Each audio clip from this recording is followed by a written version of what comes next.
Oh, yeah, I appreciate that. That's yeah, that's great. No, thank you. So we can look at this area as a potential level, okay? Even though it's not a real level, it's a potential. It's based on market symmetry, okay?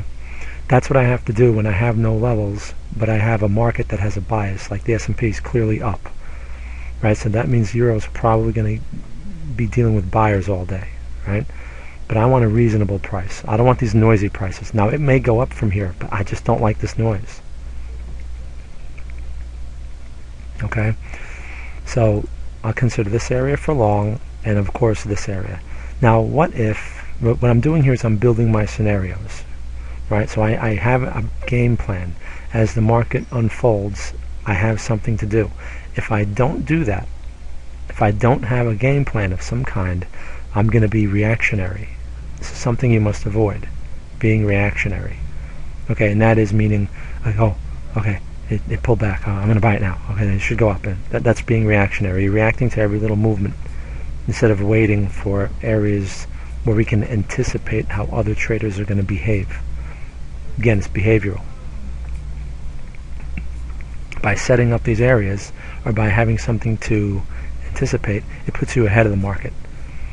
Right? It reduces your anxiety because you're like, okay, I don't have anything to do until we reach that level. Okay? If you get if you're reactionary, you're going to get long in this mess. And look, it's not really working very well right now. Okay? So let's see what happens if it reaches that area. Now, if let's just say, for whatever reason, it just bounces off of here. Now, it never goes to our area, and it just goes up like this. Let's just say it does that. Right? So I'm not going to participate in that because it never reached my levels. Okay, fine. But if it reaches this level, that gives me a short alternative.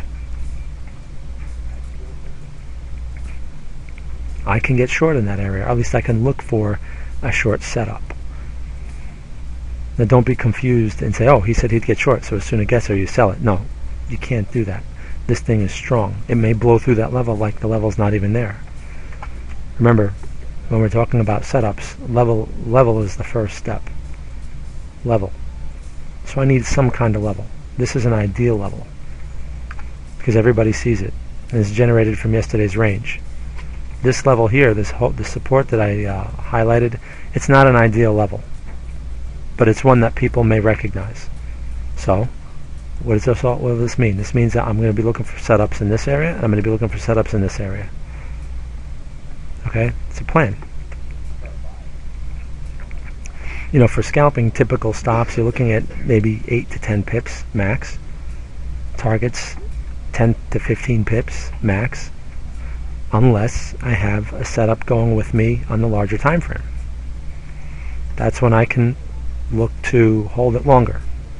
Okay, so for example, let's say I get a setup here in this area, all right, and in the area that I'm anticipating, and it just so happens that the 5-minute also gives me a setup.